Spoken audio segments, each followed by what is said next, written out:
Good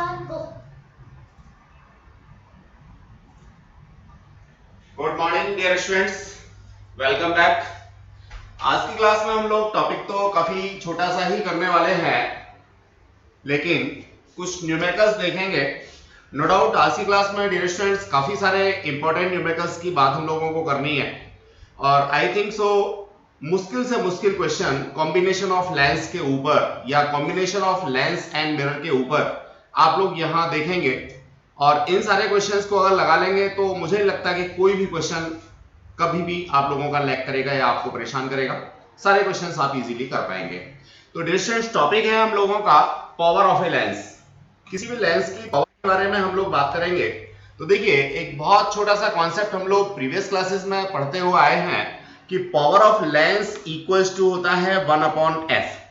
power को हम लोग डायोप्टर में मेजर करते हैं, और यहां फोको लेंथ को हम लोगों को किस में लेना होता है? मीटर में लेना होता है डियर स्टूडेंट्स। एसआईयू सिस्टम में आप फोको लेंथ को लेंगे तो एसआईयू सिस्टम आपको पावर की मिलेगी डायोप्टर। ये एक बहुत छोटा सा कॉन्सेप्ट हम लोगों का है, लेकिन जैसे जैसे हम लोग बड़ी क्लासेस में जाते हैं तो कहीं ना कहीं हम लोगों को थोड़ा सा चीजों को अलग तरीके से देखना होता है। डियर स्टूडेंट्स, यहां जो डिफाइन दी है वो बिल्कुल डिफर है, लेकिन वो डिफाइन के बेसिस पे ही ये हमारा शॉर्टकट निकल के आता है कि power of a lens equals to 1/f, where f must be treated in metre, that is SIU system of distance.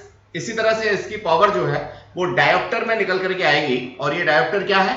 ये पावर की या लेंस की पावर की एसआई यूनिट सिस्टम की यूनिट है। डियर स्टूडेंट्स, डेफिनेशन एग्जैक्टली है क्या, समझिए। The power of a lens is defined as the tangent of angle by which it converge or diverge a beam of light falling at unit distance from the optical center। ये जो मैंने underline किया है, exactly power की definition ये है। अब इसी के बेसिस पे ये निकल के आती है। कैसे निकल के आती है वो मैं समझता हूं। देखिए वो क्या कहता है, tangent of the angle by which converge और डाइवर्ज। देखिए इस केस में क्या हो रहा है? कन्वर्ज हो रहा है। टेंजेंट निकालनी है, कन्वर्जिंग एंगल की निकालनी है, तो मैं कैसे निकालूंगा? मान लीजिए ये लेंस ना होता तो मेरी ये लाइट रे ऐसे जा रही होती। इसका मतलब जो इसमें कन्वर्जन हुआ या डेविएशन हुआ, सपोज डेल्टा ये हुआ। अब इसकी टेंजेंट की बात करनी है तो exactly that is tan delta. ठीक है स्टूडेंट्स, ऑब्वियसली अगर आप इस एंगल की बात करते हैं तो ये ऑल्टरनेट एंगल है, तो इसे भी आप लोग डेल्टा कह सकते हैं। तो इट्स योर चॉइस, आप किस तरीके से देना चाहते हैं। तो हम यहां डिफाइन को फिर आगे बढ़ाते हैं। Tangent of the angle by which it converges, tan delta की बात हम लोगों ने की, और डाइवर्जेस, अगर ये कॉनकेव होता तो डाइवर्ज की बात हम लोग करते हैं, of a beam of light falling eight unit distance from the optical centre. ये ऑप्टिकल सेंटर है, ऑप्टिकल सेंटर से यूनिट डिस्टेंस ये वाली, यानी ये जो डिस्टेंस आपने लेनी है वो आपको कितनी लेनी है? यूनिट डिस्टेंस लेनी है अकॉर्डिंग टू आवर डेफिनेशन। तो डिस्टेंस अगर मैं इसको height of object h treat कर लेता हूं, ये मेरे पास फोकल लेंथ ऑटोमेटिकली हो ही गई, क्योंकि हमें सबको पता है कि जो पैरेलल बीम आती हैं वो आफ्टर कन्वर्जन एक पॉइंट पे कन्वर्ज होती हैं, और उस पॉइंट को हम लोग फोकल पॉइंट कहते हैं। और ऑप्टिकल सेंटर से फोकल पॉइंट की जो डिस्टेंस होती है इसे फोको लेंथ कहते हैं। तो डिस्टेंस tan डेल्टा मेरे को मिल गया h/f। सिंपल सा, tan equals to perpendicular over base. अब हमारी डिफाइन में आगे वो कहता है क्या? Unit distance from the optical centre, यानी h मेरे को कितना लेना है? 1 लेना है। तो exactly tan delta equals to हो गया 1/f। इसी tan डेल्टा को उसने डेफिनेशन में क्या कहा है? पावर कहा है। तो I hope so dear students, मैं नहीं समझता कि कहीं कोई दिक्कत आप लोगों को यहां पे होगी। ये बात आपको समझ में आ गई होगी। आगे की बात अभी हम लोग कंटिन्यू करते हैं। लाइट का इंटरप्शन है, थोड़ी देर में डिस्कस करते हैं।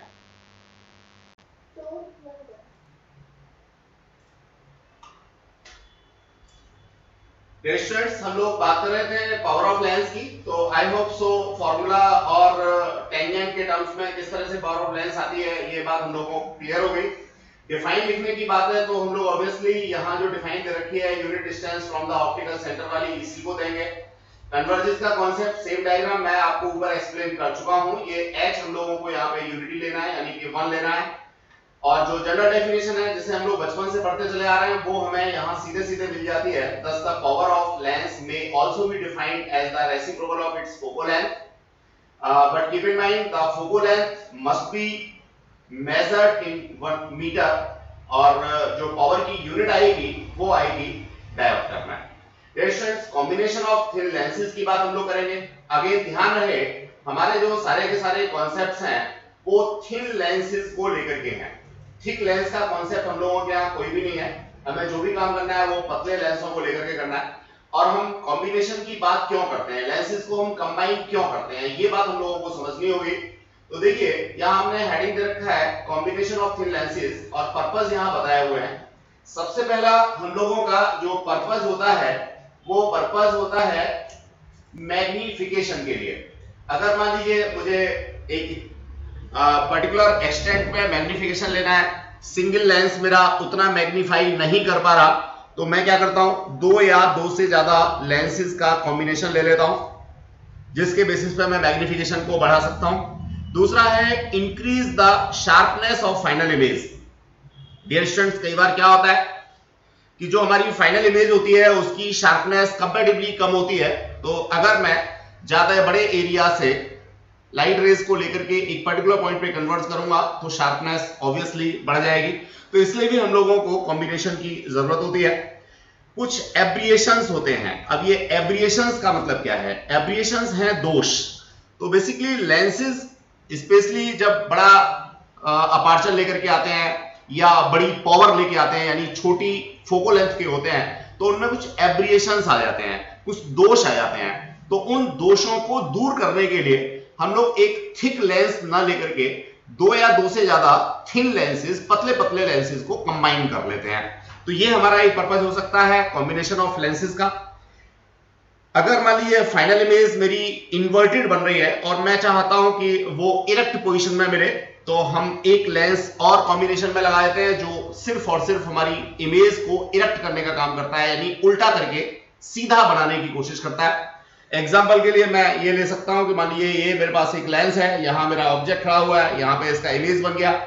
अब सपोज ये इमेज मुझे सीधा करना है, तो मैं क्या करूंगा, फर्दर एक लेंस इसके आगे यूज करूंगा और इसकी इमेज जो है मुझे सीधी मिल जाएगी। तो जनरली जो लेंस इमेज को सीधा करने के लिए लगाए जाते हैं उनको हम लोग इरेक्टिंग लेंस के नाम से भी जानते हैं। नेक्स्ट यूज हम लोगों का जो होता है कॉम्बिनेशन ऑफ लेंस का होता है इंक्रीज द फील्ड व्यू। मान लीजिए मैं एक बहुत बड़े एरिया को एक छोटी सी फिल्म के ऊपर शो करना चाहता हूं, तो मैं क्या करता हूं, वहां कॉम्बिनेशन ऑफ लेंस यूज करता हूं। नो डाउट जो स्टूडेंट फोटोग्राफी में ज्यादा इंटरेस्ट रखते हैं, फोटोग्राफी के बारे में पढ़ते रहते हैं, तो उन्होंने इस चीज को कहीं ना कहीं जरूर पढ़ा होगा कि अगर मेरे को एक वाइड एरिया का फोटो एक छोटी सी जगह में बनाना है, तो मैं with the help of combination of lens क्या कर सकता हूं, ये काम कर सकता हूं। तो डियर स्टूडेंट्स, ये कुछ पर्पस है हमारे जिनके लिए हम लोग लेंसेज का कॉम्बिनेशन यूज करते हैं। अब अगर मान लीजिए मैंने डिफरेंट लेंस को कंबाइन किया, तो मेरी जो फाइनल पावर है या जो फाइनल मैग्निफिकेशन है वो कैसे आएगा। मान लीजिए मेरे पास डिफरेंट लेंसेज हैं। पहला लेंस है जिसकी मैग्नीफाइंग पावर m1 है, दूसरा लेंस है जिसकी m2 है, तीसरा लेंस है सपोज इसकी m3 है। ऑब्वियस है ये अगर मेरा कॉनकेव है तो नेगेटिव m3 होगी। तो विद साइन मेरे को इन तीनों मैग्नीफाइंग पावर को यहां पे क्या करना होता है डियर स्टूडेंट्स, मल्टीप्लाई करना होता है, तो मैं रिजल्टेंट मैग्निफिकेशन निकाल सकता हूं। इसी तरह से अगर मैंने थिन लेंसेज को, अगेन ध्यान दीजिए, थिन लेंसेज को एक दूसरे से सटा करके रखा हुआ है, इट मे बी कॉन्वेक्स और मे बी कॉनकेव, तो ऐसी स्थिति में जो रिजल्टेंट फोकल लेंथ है वो 1/f equals to 1/f1 plus 1/f2 समझ गए होंगे। फर्स्ट लेंस का f1, दूसरे का f2, तीसरे का मान लीजिए f3। अब विद साइन मेरे को ऐड करना है। अब तीसरा मेरा लेंस कॉनकेव है तो ऑब्वियसली ये आएगा माइनस के साइन के साथ 1/f3। इस तरह से मैं रिजल्टेंट फोकल लेंथ इनकी निकाल सकता हूं। सेम कॉन्सेप्ट है मेरा पावर के लिए। जितने भी लेंसेज हैं मैं उन सबकी पावर विद साइन यहां पे प्लेस करूंगा डियर स्टूडेंट्स। मान लीजिए यही 3 लेंसेज मैं कंसीडर करता हूं और इन 3 लेंसेज के लिए बात करना चाहता हूं पावर की, तो मान लीजिए फर्स्ट लेंस की P1 है, P2 है, अब थर्ड लेंस की ऑब्वियसली माइनस का P3 होगी because of that is concave. तो ऐसी स्थिति में मैं P1 plus P2 minus P3 यहां पे लिखूंगा और मेरे को रिजल्टेंट पावर भी लेंसेज की मिल जाएगी। तो ये कॉम्बिनेशन ऑफ लेंस से रिलेटेड कॉन्सेप्ट बहुत छोटा सा है, पावर से रिलेटेड कॉन्सेप्ट बहुत छोटा सा है, लेकिन जब हम इसके ऊपर न्यूमेरिकल्स करते हैं तो हमें कुछ ट्रिक्स यूज करनी होती हैं, कुछ चीजें हमें यूज करनी होती हैं। डियर स्टूडेंट्स, यहां मैंने आगे काफी सारे न्यूमेरिकल्स आप लोगों के लिए डाले हुए हैं, कुछ न्यूमेरिकल्स मैं अभी आपके साथ शेयर करता हूं, बाकी के न्यूमेरिकल्स आपको एज असाइनमेंट अपने रजिस्टर में प्रॉपरली करने हैं और अंडरस्टैंडिंग डेवलप करने के लिए करने हैं। रिजल्ट तो मैंने सारे दे ही रखे हैं, मैंने यहाँ सॉल्यूशन तो सारे दे ही रखे हैं, वो कोई नया काम आप लोग नहीं करने जा रहे हैं, लेकिन आप नया काम करने जा रहे हैं अंडरस्टैंडिंग को डेवलप करने का कि आखिर ये हो कैसे रहा है, क्यों हो रहा है। तो ये चीज हम लोगों को कहीं ना कहीं सीखनी है और उसको अपने रजिस्टर में अपने अकॉर्डिंग लिखना भी है। तो डियर स्टूडेंट्स, हर न्यूमेरिकल यहां एक नई बात बताएगा। किसी भी न्यूमेरिकल को आप ऊपर वाले दूसरे न्यूमेरिकल के साथ में इंटरलिंक करके ना देखें, कोई कॉन्सिक्वेंस उन दोनों के बीच में लगाने की कोशिश ना करें। आपको हर न्यूमेरिकल को नए एंगल से नई शुरुआत के साथ में करना है। ये एक अलग बात है कि आपको एक न्यूमेरिकल से 3 इंफॉर्मेशन मिली, तो हो सकता है अगले न्यूमेरिकल में उन 3 इंफॉर्मेशन में से कोई एक, कोई 2 यूज हो रही हो, बाकी की कुछ और नई चीजें हो और आपको वो न्यूमेरिकल करने में हेल्प कर दे। तो डियर स्टूडेंट्स, हमें हर न्यूमेरिकल को करना है, रजिस्टर के अंदर करना है, अपनी ईमानदारी से करना है। कुछ मैं यहां एक्सप्लेन कर रहा हूं, नई नई चीजें आपको मिलेंगी, मजा आएगा। चलिए देखिए, पहला है हमारा एग्जांपल नंबर 22। बड़ा बढ़िया सा है, बिल्कुल सेलेक्टिव है, आसान है, पहला न्यूमेरिकल है तो कंपैरेटिवली आसान ही होगा। क्या कहता है ये, उसके अकॉर्डिंग मुझे क्या थिंक प्रोसेस लगाना है, कैसे न्यूमेरिकल को सॉल्व करना है, ये बात मैं समझने की कोशिश करता हूं। एग्जांपल नंबर 22 कहता है if focal length is plus 0.5, ये 0.5 इन नहीं है, ये क्या है, मीटर है। तो मैं इसको पहले करेक्ट कर देता हूं, फिर आगे आपसे बात करता हूं।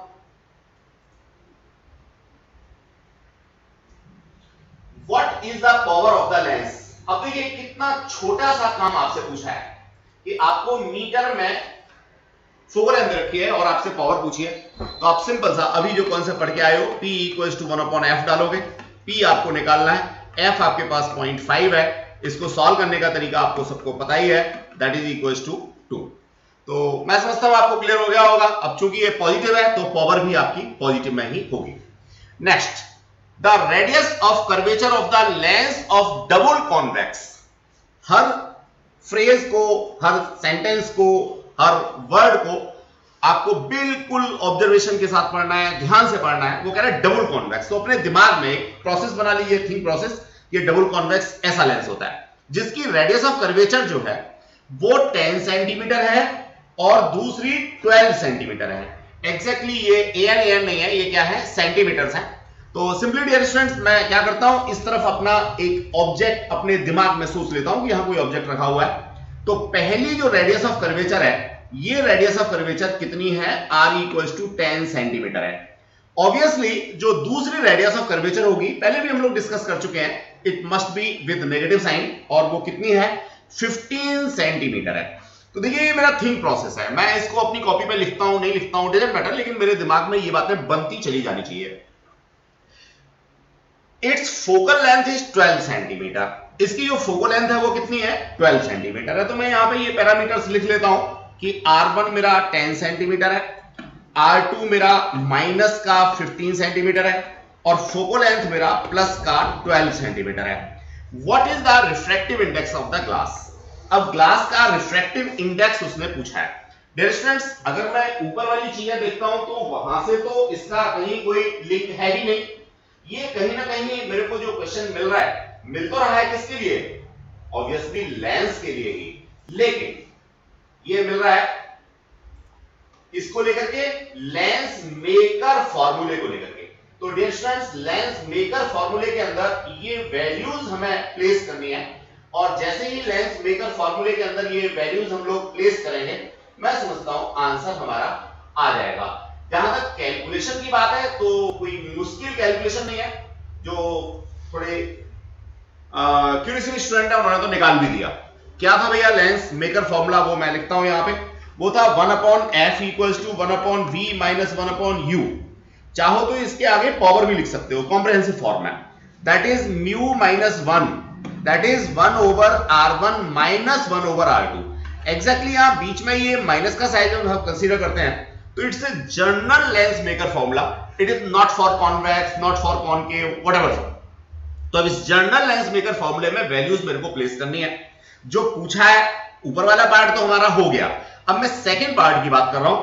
तो इसमें देखिए यहां से शुरुआत होगी, म्यू माइनस 1 ये तो मेरे को निकालना है, 1/r1 की बात मैं करता हूं तो r1 था मेरा 10 माइनस r2 था माइनस का 15, और फोकल लेंथ दे रखी थी मेरे को कितनी 1/12 इस पर्टिकुलर कॉन्सेप्ट के लिए। तो पावर भी मेरा यहां से निकल सकता है और मैं यहां से म्यू की वैल्यू भी निकाल करके दे सकता हूं। तो थिंक प्रोसेस भी आपको क्लियर हो गया होगा, थिंक प्रोसेस क्या था और फिर मेरे को कैसे करना है ये बात भी समझ में आ गई होगी।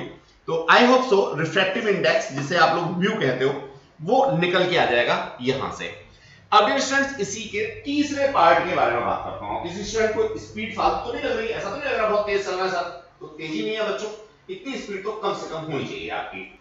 चलिए अब मैं थर्ड वाले पार्ट की बात करता हूं डियर स्टूडेंट। देखिए थर्ड वाले पार्ट में क्या कहता है, अगेन मैं थिंक प्रोसेस की बात करूंगा, फिर हम लोग फॉर्मूला यूज करेंगे, आ जाएगा आंसर। एक कॉन्वेक्स लेंस हैज 20 सेंटीमीटर। देखिए यहां उसने कॉन्वेक्स कहा है, दूसरा यहां पे प्लस की फोकल लेंथ रखी है, इसका मतलब बात ठीक है कि ये कॉन्वेक्स लेंस है कोई और इसकी जो फोकल लेंथ है वो कितनी है 20 सेंटीमीटर है। ये थिंक प्रोसेस है, मेरे दिमाग में आ जाना चाहिए। इन एयर, अच्छा ये फोकल लेंथ तब है जब यहां बाहर एयर है और इस लेंस का रिफ्रैक्टिव इंडेक्स मुझे नहीं पता, और ये भी कहना सही नहीं होगा कि ये कांच का बना है, कोई भी मटेरियल है, मान लीजिए इसका रिफ्रैक्टिव इंडेक्स म्यू है, तो ऐसी स्थिति में इसकी फोकल लेंथ कितनी है 20 सेंटीमीटर है। अगर मैं इसको पानी में डाल दूं तो इसकी फोकल लेंथ क्या होगी? What is it's focal length in water? बड़ा ब्रीफ में छोटा सा कॉन्सेप्ट किया है उसने कि अगर इसको पानी के अंदर डाल दिया जाए तो इसकी फोकल लेंथ क्या होगी। तो देखिए बड़ा इंफॉर्मेटिव क्वेश्चन है, इसका सीधा सा मतलब यह हुआ कि अगर मैं लेंस को पानी के अंदर डाल देता हूं तो उसकी फोकल लेंथ पे कुछ असर पड़ता है। क्या असर पड़ता है, क्या डिफरेंसेस आते हैं, ये बात तो मैं अभी यहां डिस्कस करने जा रहा हूं। डियर स्टूडेंट्स यहां एक और चीज मुझे साथ के साथ सोचनी चाहिए कि अगर ये लेंस ना होता क्या होता, मिरर होता तो क्या होता। देखो बच्चों मिरर का जो फॉर्मूला है उसमें कहीं भी रिफ्रैक्टिव इंडेक्स नहीं आता, वहां रिफ्लेक्शन है, जिस मीडियम से रे गई थी उसी मीडियम में वापस आती है। तो नो डाउट अगर मैं किसी मिरर को किसी भी लिक्विड के अंदर डालूंगा, पानी में डालूंगा, ग्लिसरीन में डालूंगा, तो उसकी फोकल लेंथ पे कोई इफेक्ट नहीं होगा। लेकिन जब मैं लेंस की बात करता हूं तो लेंस मेकर फॉर्मूले के अंदर रिफ्रैक्टिव इंडेक्स का कॉन्सेप्ट है। ऑब्वियसली अगर मैं यहां मीडियम चेंज करता हूं, लेंस को पानी के अंदर डालता हूं, ग्लिसरीन के अंदर डालता हूं, तो उसकी फोकल लेंथ पे, उसकी पावर पे डिफरेंस आएगा, चेंज आएगा। क्या चेंज आएगा, कैसे चेंज आएगा, ये बात जरा हम लोग समझते हैं। अभी 2 मिनट पहले हमने डिस्कस किया था डियर स्टूडेंट्स, क्या power p equals to 1/v minus 1/u equals to 1/f equals to mu minus 1/r1 minus 1/r2। Exactly that is the comprehensive form of lens maker formula. Obviously इस particular part में सिर्फ इतने फॉर्मूले की मुझे जरूरत है, लेकिन मैं सारा बार बार इसलिए लिख रहा हूं कि मैं इसे याद कर लूंगा, मुझे ये याद हो जाएगा। चलिए डियर स्टूडेंट्स अब इस म्यू को मैं थोड़ा सा क्या करना चाहूंगा, एलोबरेट करना चाहूंगा। ये म्यू क्या है एग्जैक्टली इस पर्टिकुलर केस के लिए, ये म्यू है ए म्यू, इस मीडियम का नाम सपोज मैं एम दे देता हूं। क्या देता हूं? एम देता हूं। वैसे आगे उसने जो कह रखा है वो ग्लास कह रखा है ब्रैकेट के अंदर, तो मुझे ग्लास लिख लेना चाहिए, कोई बुराई नहीं है, क्वेश्चन का ही पार्ट है। ए म्यू जी कहता हूं, दैट इज -1। अब ये और भी ज्यादा कॉम्प्रिहेंसिव फॉर्म हो गई किसकी, आपके लेंस मेकर फॉर्मूले की। डियर स्टूडेंट्स पहले केस में 1/f जो है वो ये है। अब दूसरे केस में वो क्या कर रहा है, वो दूसरे केस में कहता है कि जी ये बाहर जो है ना एयर नहीं है, क्या है, वाटर है। क्या है बच्चों, वाटर है। अब लेंस आपका कहां पड़ा हुआ है, पानी के अंदर पड़ा हुआ है, यहां पे सब में पानी भरा हुआ है, ठीक है। तो ऐसी स्थिति में यही फॉर्मूला क्या हो जाएगा समझिए, 1/f, या तो मैं इसको f2 कह देता हूं, या मैंने ग्रीन कलर यूज किया हुआ है तो समझ लीजिए ऊपर वाला f और नीचे वाला f दोनों अलग अलग है। इक्वल्स टू, देखिए ऊपर वाले केस में एयर से ग्लास में रे आ रही थी, लेकिन अब जो मेरा ग्रीन वाला कॉन्सेप्ट है, जब मैंने इसके चारों तरफ पानी भर दिया तो अब मेरी रे जो है वो वाटर से ग्लास में आएगी, इसलिए मैं इसे W म्यू जी लिखूंगा -1। अब जिन स्टूडेंट्स ने प्रीवियस क्लासेस नहीं ले रखी, जिनमें हमने A mu g, W mu g इनके एस्पेक्ट बता रखे हैं, उनको थोड़ी दिक्कत हो सकती है, तो they are suppose to took all the classes. देखिए रेडियस ऑफ कर्वेचर पे कोई अंतर नहीं है, जो पहले थी वही अब है, 1 पे कोई अंतर नहीं है, A म्यू जी की जगह पर रिप्लेस हुआ है W म्यू जी, तो ऑब्वियसली फोकल लेंथ चेंज हो जाएगी। अब क्या चेंजेस आएंगे ये निकालने के लिए बड़ा आसान सा तरीका है, मैं इनको क्या कर दूं, डिवाइड। तो जैसे ही डियर स्टूडेंट मैं इनको डिवाइड करता हूं तो देखिए ये पूरा ब्रैकेट मेरा कैंसिल आउट हो जाता है, ठीक है। मैं इजीली यहां से लिख पाता हूं, क्या लिख पाता हूं, देखिए फर्स्ट, सेकंड, थर्ड, फोर्थ, तो फोर्थ प्लेस वाला ऊपर पहुंच जाएगा, that is F2 over F वही ओरिजिनल फोकल लेंथ है, इक्वल्स टू, ये दोनों ब्रैकेट की मैं बात करूंगा तो देखिए दोनों ब्रैकेट को मैं सॉल्व करना चाहूंगा यहां पे, तो ये होगा मेरा म्यू जी ओवर म्यू ए माइनस का 1, और नीचे वाला होगा मेरे क्या, mu G over mu W minus का 1। ये प्रीवियस नॉलेज है जो हम पीछे पढ़ चुके हैं। इसको और बढ़िया से सॉल्व करें तो हम लोग क्या लिख सकते हैं, हम इसको लिख सकते हैं mu g minus mu A over mu A over mu g minus mu W over mu W. अब स्टूडेंट्स यहां मुझे नो डाउट एयर वाटर दे रखा है, एयर ग्लास दे रखा है, तो मैं चाहूं तो इसी वाले स्टेज पे एयर ग्लास, इसकी वैल्यू सीधे सीधे यूज कर सकता हूं 1.33। दूसरा दे रखा है क्या, एयर वाटर, तो मैं उसकी वैल्यू यूज कर सकता हूं सीधे सीधे। अगर मैं सीधे सीधे वैल्यूज यूज नहीं करता तो कहीं ना कहीं मेरे लिए ये वाला कॉन्सेप्ट जो मैंने एलोबरेट करके बताया ये बहुत ज्यादा हेल्पफुल है, तो मुझे इसी कॉन्सेप्ट को ध्यान में हमेशा रखना होगा। डायरेक्ट वैल्यूज मेरे पास हैं तो मैं उनको यूज कर सकता हूं, और डायरेक्ट वैल्यूज नहीं है तो मैं उन्हें इस फॉर्म में ब्रेकअप करके यूज कर सकता हूं। एक छोटी सी बात और डिस्कस करना चाहूंगा कि मान लीजिए मैं ए म्यू वाटर की बात करता हूं, एयर वाटर की रिफ्रैक्टिव इंडेक्स की बात करता हूं, तो ऑब्वियसली इसका मतलब क्या है, mu W over mu air that is equal to 1.33। और डियर स्टूडेंट दूसरा है एयर ग्लास, तो एयर ग्लास का मतलब mu glass over mu air equals to 1.5। तो मुझे कहीं ना कहीं ये जो दोनों ब्रैकेट हैं इनकी जो मीनिंग है, जो कॉन्सेप्ट है वो क्लियर होना चाहिए। तो मैं आपको ग्रेस्प करने के लिए 2 मिनट का टाइम दे रहा हूं, आप 2 मिनट में सारी चीजों को ग्रेस्प करो। सॉल्यूशन मैं यहां नहीं कर रहा, क्यों नहीं कर रहा, क्योंकि सॉल्यूशन तो मैंने आगे दे ही रखा है, मुझे तो आपको कॉन्सेप्ट डिलीवर करना है, मुझे तो ये समझाना है कि इन चीजों का मतलब क्या है। तो ये मतलब आप समझिए और फिर उसके बाद थोड़ी सी मेहनत आपको और करनी है। आगे जो सॉल्यूशन दे रखा है उस सॉल्यूशन से इन चीजों को कंपेयर कीजिए और अपने आप से करने की कोशिश कीजिए। गेटिंग द कॉन्सेप्ट और नॉट, बहुत ही काम की चीज है। और नो डाउट मैं ये कहूंगा कि यहां से कॉन्सेप्चुअल क्वेश्चन 1 मार्क्स का, 2 मार्क्स का नॉर्मल क्वेश्चन, 3 मार्क्स का हॉट्स, तीनों तरह के क्वेश्चन आप लोगों के यहां से बन जाते हैं। क्या कि अगर मैं किसी लेंस को पानी में डाल देता हूं तो उसकी फोकल लेंथ पे या पावर पे क्या अंतर आएगा, अगर मैं लेंस को ग्लिसरीन के अंदर डाल देता हूं तो क्या होगा। ऑब्वियसली जो कांच है, ग्लास है, उसका रिफ्रैक्टिव इंडेक्स लगभग बराबर होता है ग्लिसरीन के रिफ्रैक्टिव इंडेक्स के। तो जब ग्लिसरीन से लाइट रे कांच में जाएगी तो ये वाला जो ब्रैकेट है, ये वाला ब्रैकेट क्या हो जाता है बच्चों, 0 हो जाता है। जब ये ब्रैकेट 0 हो जाता है तो फोकल लेंथ इनफाइनाइट हो जाती है, और जब फोकल लेंथ इनफाइनाइट हो जाती है इसका मतलब पावर जो है वो 0 हो जाती है, यानी वो सिंपली एक स्लैब की तरह से काम करता है, ना तो वो डाइवर्ज कर सकता, ना तो वो कन्वर्ज कर सकता, या मैं कह सकता हूं ये जादू की तरह से काम करता है कि अगर आपने कांच के लेंस को ग्लिसरीन में डाल दिया तो वो डिसअपियर हो जाएगा। कैसा हो जाएगा डियर स्टूडेंट, डिसअपियर हो जाएगा। अब इसको मैं एनालॉगस एक दूसरे एग्जांपल की हेल्प से आपको बताना चाहूंगा कि मान लीजिए कहीं रेड कर्टेन लगा है और एग्जैक्टली उसी कर्टेन की कपड़े की शर्ट पहन के आप कर्टेन के आगे खड़े हो गए, तो ऑब्वियसली आपका सिर्फ और सिर्फ गर्दन या फेस दिखाई देगी, कर्टेन के आगे उसी कपड़े की शर्ट जो है वो आपको अलग से दिखाई नहीं देगी, बशर्ते कोई शेडो या इस तरह की चीज नहीं है।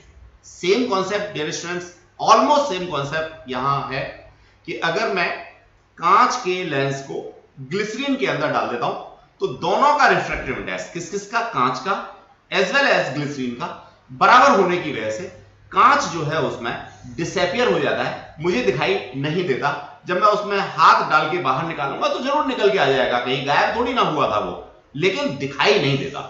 तो डियर स्टूडेंट्स, बड़ी अच्छी अच्छी चीजें यहाँ पे आपको इस पर्टिकुलर क्वेश्चन के बेसिस पे मिलती हैं। मैं कहीं ना कहीं एक ह्यूरिस्टिक नेचर आपके अंदर डेवलप करके छोड़ रहा हूं, आपको कुछ कॉन्सेप्ट मैंने दे दिए हैं। अब आप जितना आगे बढ़ना चाहते हैं उतना गूगल करेंगे, सर्च करेंगे, डिफरेंट बुक्स में क्वेश्चंस उठाएंगे, यहां जो क्वेश्चंस दे रखे हैं उनको तो करेंगे। तो मैं 2 मिनट का टाइम दे रहा हूं, आप जरा इसको ग्रैस्प कीजिए, फिर हम लोग आगे बढ़ते हैं। और कोई भी डाउट होगा, आप नहीं कर पाएंगे तो जरूर मेरे को व्हाट्सएप कीजिएगा।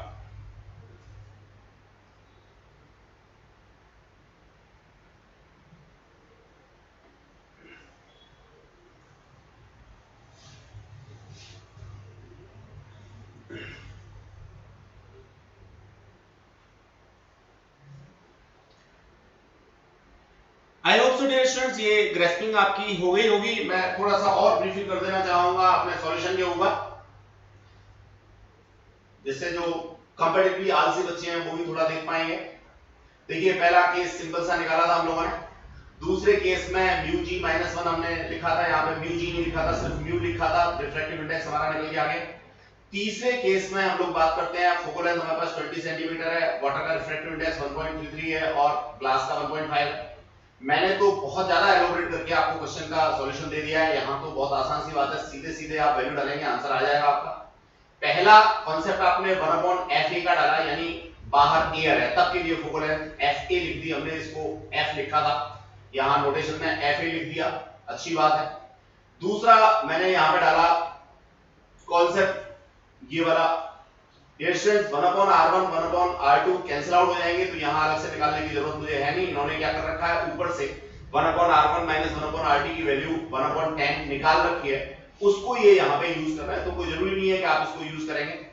ये जो कॉन्सेप्ट मैंने दिया था mu G over mu W वाला, ब्रेकअप करके वही कॉन्सेप्ट यहां यूज किया है। तो यहां से जो फोकल लेंथ है वो निकल के आ जाती है 78.2 सेंटीमीटर। अभी भी अगर आप नहीं कर पाते, मैं अगेन कहूंगा सॉल्यूशन यहां से मत देखिए। मैं इसलिए नहीं कह रहा कि सॉल्यूशन गलत है, सॉल्यूशन सही है अपने आप में, लेकिन आप यहां से सॉल्यूशन मत देखिए, अपने आप से करने की कोशिश कीजिए। चलिए रिलेशंस, अब मैं एग्जांपल नंबर 23 की बात करता हूं। बिल्कुल ऊपर वाले एग्जांपल से इसको कंपेयर करने की जरूरत नहीं है, नई चीज होगी इसके अंदर। देखिए क्या कहता है और उसके बेसिस पे कुछ एक्सप्लेनेशन देता हूं। मैंने यहां हाईलाइट कर रखा है कोएक्सियल को, नो डाउट मुझे यहां से समझना है कोएक्सियल का मीनिंग क्या है। A small object is placed at a distance of 15 centimeter from two coaxial thin lenses in contact.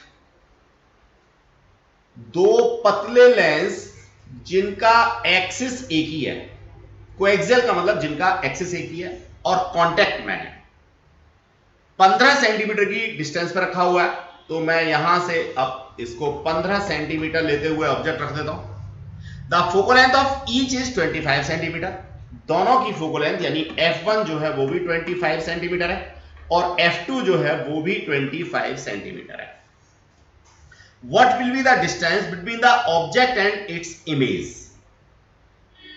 when both of lenses are convex and concave? यानी एक ही क्वेश्चन के अंदर दो क्वेश्चन बना दिए। तो डियर स्टूडेंट्स, ये तो ऑब्जेक्ट है, अब नो डाउट इसके बाद इमेज यहां कहीं बनेगी। तो ये पूरी डिस्टेंस उसने हमसे पूछी है, ठीक है। तो डियर स्टूडेंट्स, पहला पार्ट में करता हूं, बड़ा आसान सा है। दोनों लेंस हैं, पतले हैं यानी थिन है, दोनों कांटेक्ट में रखे हुए हैं। तो resultant focal length 1/F equals to 1/F1 plus F2 आएगी। दोनों पॉजिटिव है तो सिंपल सा 1/F इक्वल्स टू 1/25 प्लस 1/25। यहां से आप समझते होंगे 25 1 + 1 यानी F की बात करूंगा तो 12.5 आ गई। ये ओरल कैलकुलेशन आपने कर ली सेंटीमीटर में। अब डियर स्टूडेंट, मुझे यहां पे क्या करना है, लेंस फॉर्मूला डालना है, लेंस मेकर फॉर्मूला नहीं, लेंस फॉर्मूला डालना है। तो exactly that is 1/F equals to 1/V - 1/U। अब ध्यान रहे, जब मैं ये फॉर्मूला यूज करूंगा तो जो अननोन क्वांटिटी का साइन है वो मुझे नहीं डालना, वो निकल के आएगा, जो नोन क्वांटिटी है उनका डालना है। तो डियर स्टूडेंट्स देखिए, इस पर्टिकुलर क्वेश्चन में 12.5 तो है मेरा f और u है मेरा माइनस का 15। तो मैं समझता हूं यहां से v हम लोग कैलकुलेट कर सकते हैं।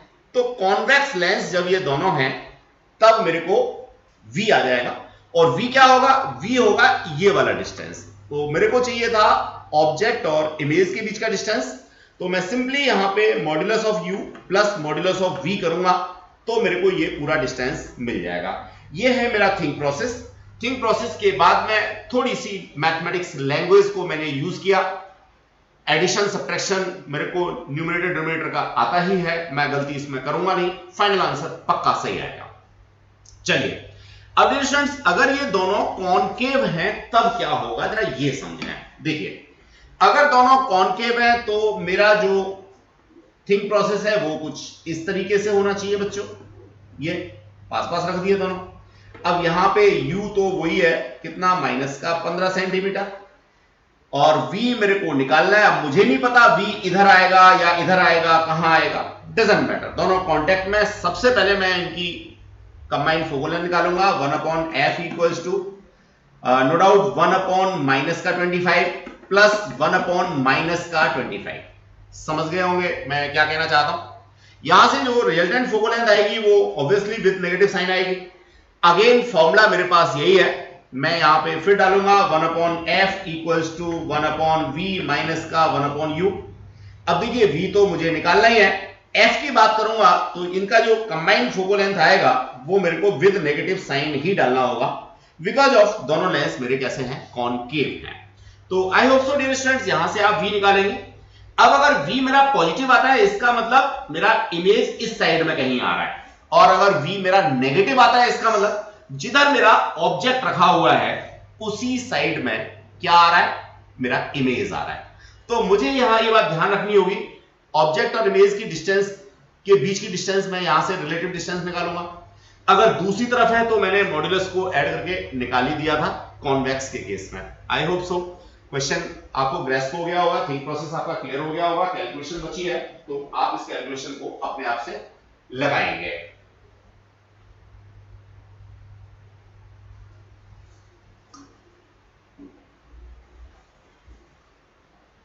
चलिए रेशंस ये देखिए, पहले हमने फोकल लेंथ निकाली, 12.5 निकल के आ गई, u माइनस 15 डाला, f 12.5 डाला, यहां से हमारा क्या निकल के आ गया, v निकल के आ गया 75। अब मेरे को दोनों के बीच की डिस्टेंस निकालनी है, तो 15 और 75 यानी 75 और 15 को ऐड करना है मेरे को मॉड्यूलस लेकर के, दैट इज 90 सेंटीमीटर। पहला पार्ट हो गया। अब दूसरे पार्ट में अगर मैं देखता हूं तो f1 f2 दोनों -25 है, तो यहां से जो फोकल लेंथ निकल के आई कॉम्बिनेशन की वो माइनस का 12.5 आई। u मेरे पास -15 है ही, ज्यादातर केसेस में u माइनस के साइन के साथ ही आता है, लेकिन जब आप यहां सारे क्वेश्चंस को लगाएंगे तो हो सकता है आपको u कहीं पॉजिटिव भी लेना पड़े। तो डिस्टेंस यहां से v निकल के आया, आपका वो निकल के आएगा माइनस का 6.8। ऑब्वियसली मजा आ गया। अब मैं आगे कुछ डिस्कस करूं उसको पहले यहां एक बार देख लेता हूं।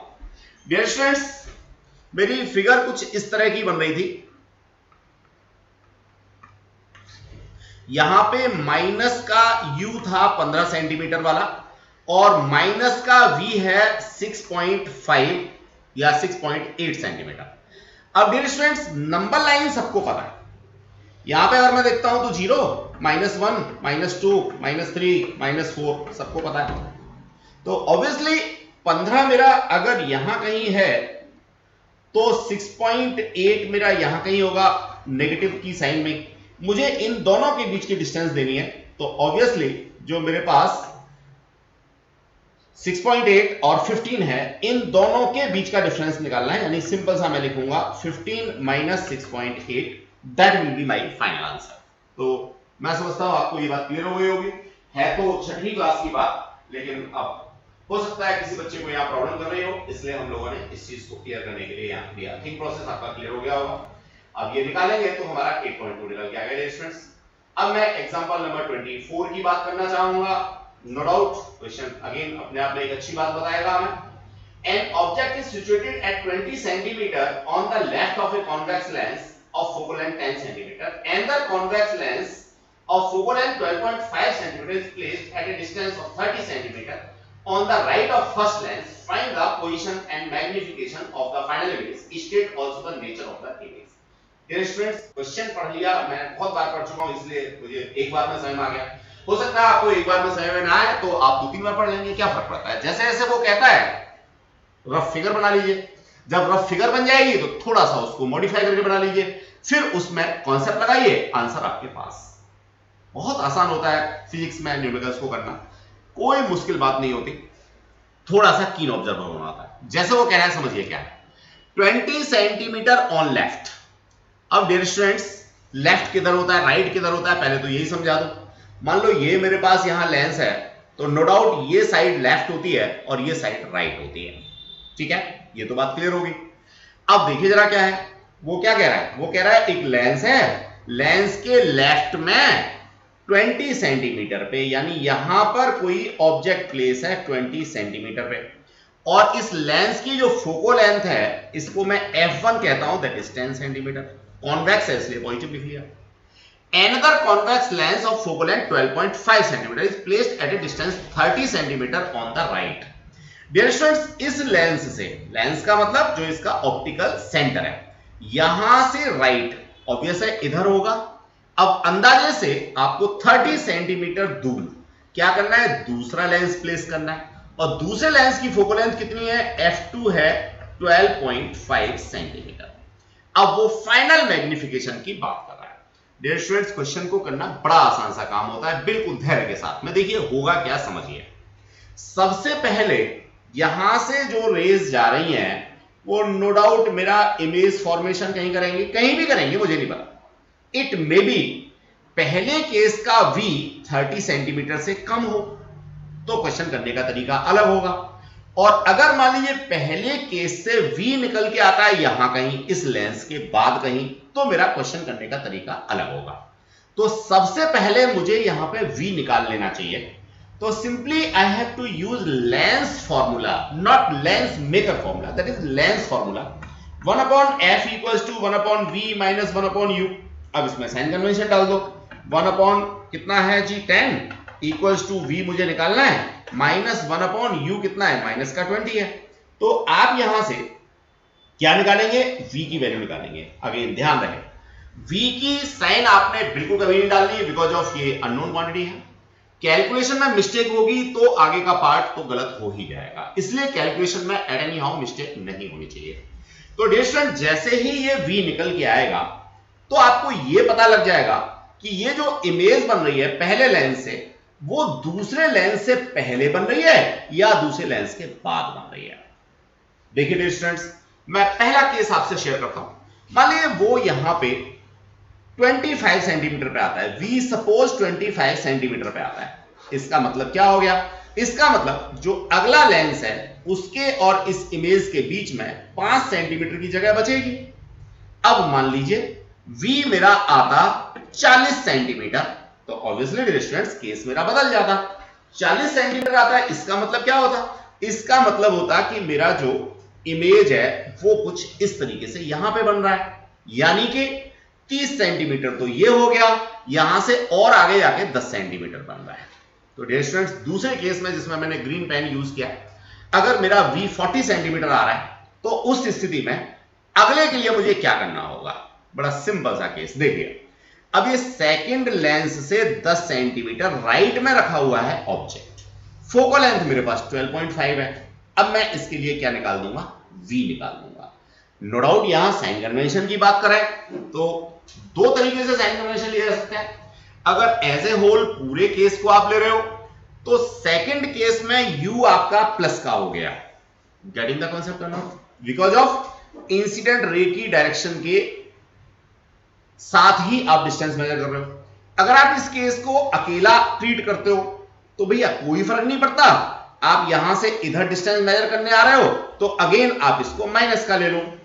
फोकल लेंथ आपको सेकंड लेंस का फर्स्ट लेंस का दोनों ही पॉजिटिव रहेगा। क्यों पॉजिटिव रहेगा, दोनों ही कॉन्वेक्स हैं। तो डियर स्टूडेंट्स, जो भी साइन कन्वेंशन आप यूज करना चाहें उसके अकॉर्डिंग आप अपना आंसर निकाल के दे सकते हैं। अब एक ही क्वेश्चन को मैंने कॉम्प्लिकेटेड बना दिया। क्यों बना दिया? मैंने यहां कैलकुलेशन नहीं की, आपको दोनों केस बताए कि 25 सेंटीमीटर आता है, तब तो सिंपल सा आप इसको 5 सेंटीमीटर लेंगे, फोको लेंथ आपके पास 12.5 सेंटीमीटर है, नया वाला वी निकाल देंगे। अगर 40 सेंटीमीटर आता है तो आपको यू फिर सेकंड केस के लिए 10 सेंटीमीटर लेना है, वो भी राइट में। गेटिंग द कॉन्सेप्ट और नॉट? उसके अकॉर्डिंग वी निकालना है। तो दोनों ही केसेस को हम लोग आगे देख सकते हैं। अब वो यहां पे एक बात और भी कह रहा है। क्या कह रहा है? Find the position and magnification of the final image. Position तो आपको जो दूसरे केस की वजह से वी निकल के आएगा उससे पता लग जाएगी। अब दूसरे केस से जो वी निकल के आएगा उसको आप देंगे कहां से? मैं समझता हूं जो पहला लेंस है यहीं से आपको फाइनल वी देना है, वो चाहे यहां पे आए या यहां पे आए। अब बात आती है मैग्निफिकेशन की। तो डियर स्टूडेंट्स, मैग्निफिकेशन के लिए नो डाउट यहां मेरे को एक नया छोटा सा कॉन्सेप्ट पढ़ना होगा, मैं उसको डिस्कस करूंगा। अगर देखा जाए तो ये क्वेश्चन जो है अपने आप में किसको, कंपाउंड माइक्रोस्कोप को एक्सप्लेन करता है। अभी कंपाउंड माइक्रोस्कोप हमने पढ़ा नहीं है, लेकिन क्वेश्चन हम कर सकते हैं, कोई फर्क नहीं है। हमने दो लेंस लिए अलग अलग और दोनों लेंसेज के बेसिस पे इमेज फॉर्मेशन सीख लिया। अब मैं इसको और भी एलोबरेट करूंगा आपको। यहां से जितना आपको कॉन्सेप्ट क्लियर हो गया उसको जरा समझ लीजिए।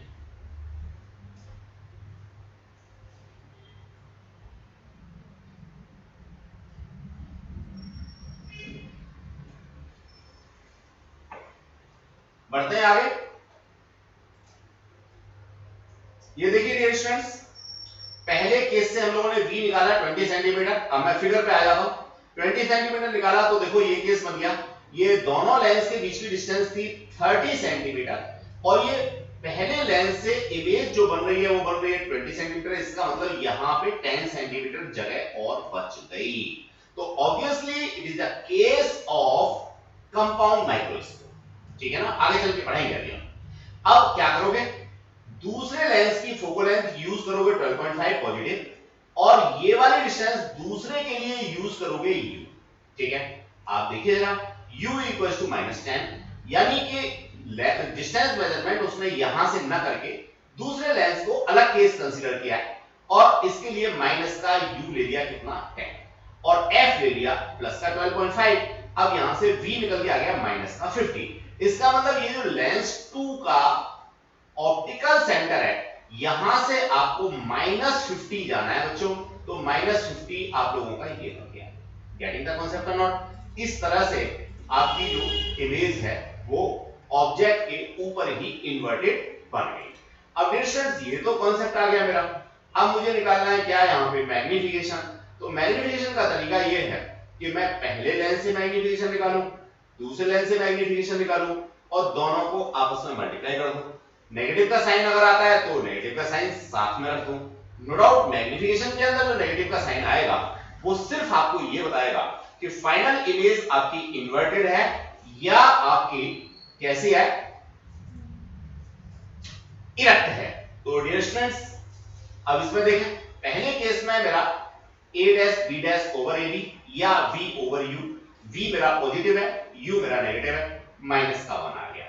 m2 दूसरे केस की बात करूं, अगेन v ओवर u, यहां पे v भी मेरा नेगेटिव है और u भी नेगेटिव है। अल्टीमेटली 5 मेरा पॉजिटिव आ गया। अब मैं 5 को और 1 को दोनों को आपस में मल्टीप्लाई करूंगा तो विद नेगेटिव साइन ये माइनस में आएगा -5। इसका मतलब इन्वर्टेड इमेज है। देखिए यहां पे फाइनल इमेज मेरी इन्वर्टेड आ रही है। इमेज फॉर्मेशन आपको बिल्कुल दिमाग में क्लियर होना चाहिए। पहले लेंस से आपने इमेज फॉर्मेशन ये कर दिया। अब दूसरे लेंस से, चूंकि दूसरे लेंस के फोकल पॉइंट f2 से ये ऑप्टिकल सेंटर के बीच में है, अल्टीमेटली उसी साइड में इन्वर्टेड इमेज बन जाएगा। तो I hope so dear students ये बात आपको क्लियर हो गई होगी। तो देखिए पहला केस हमारा रिजॉल्व हो गया जिसमें हमारी जो इमेज थी वो लेंस से पहले ही बन जा रही है, लेकिन कई बार इमेज हमारी लेंस के बाद भी बनती है। तो डियर स्टूडेंट्स उसमें घबराने वाली बात नहीं है, आगे आप न्यूमेरिकल यहां पे देखेंगे तो आपको वैसा भी मिल जाएगा। चलिए अब मैं नेक्स्ट क्वेश्चन की बात करता हूं। अगेन देखिए सीबीएसई में कई बार डिस्कस हुआ है, बड़ा मजेदार सा क्वेश्चन है। हालांकि अब सीबीएसई का पेपर थोड़ा आसान आने लगा है तो ऐसे क्वेश्चन जनरली कम पूछता है, लेकिन फिर भी हम लोगों को करने तो चाहिए। Find the position of the image formed by the lens combination given in figure. जैसे ही वो फिगर देता है तो बहुत सारे काम उसके हल्के हो जाते हैं। अब इस फिगर को मैं थोड़ा सा एक्सप्लेन करना चाहूंगा डियर स्टूडेंट्स। करना क्या है, देखिए आपने सबसे पहले 3 केस के बारे में डिस्कशन लेना है। पहले केस में पहला लेंस L1, दूसरे केस में L2, तीसरे केस में L3। L1 के लिए आपने यहां पे फॉर्मूला लगाया 1/f1 equals to V1 minus 1/U1। अब डियर स्टूडेंट्स U1 तो मेरे पास है कितना 30 सेंटीमीटर का, V1 मेरे को निकालना है और F1 है मेरा कॉन्वेक्स लेंस है तो पॉजिटिव 10। अब नो डाउट V1 आप यहां से निकाल दोगे। अब V1 निकालोगे तो देखो अगला जो लेंस है वो 5 सेंटीमीटर अपार्ट है। अब अगर V1 मेरा 5 सेंटीमीटर के बराबर आ गया या 5 सेंटीमीटर से छोटा आ गया तब तो कोई दिक्कत ही नहीं है, यहां पे आपकी मान लीजिए इमेज आ गई।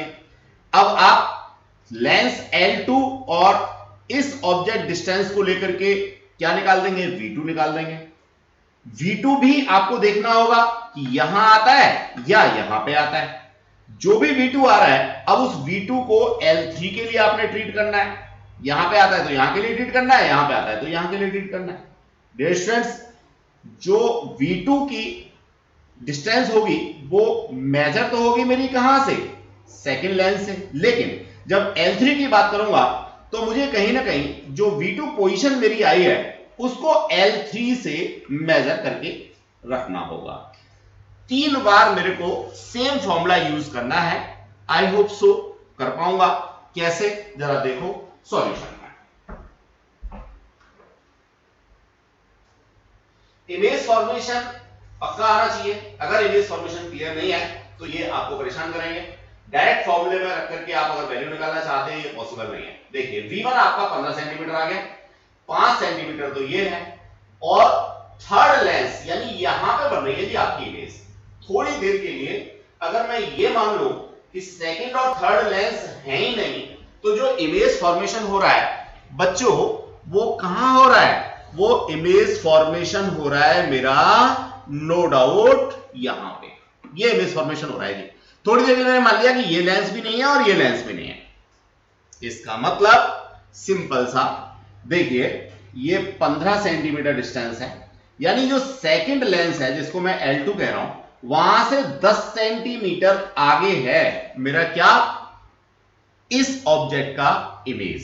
तो देखो सेकंड लेंस के लिए ये वाली जो डिस्टेंस होगी ये कहलाएगी U2। समझ गए बच्चों?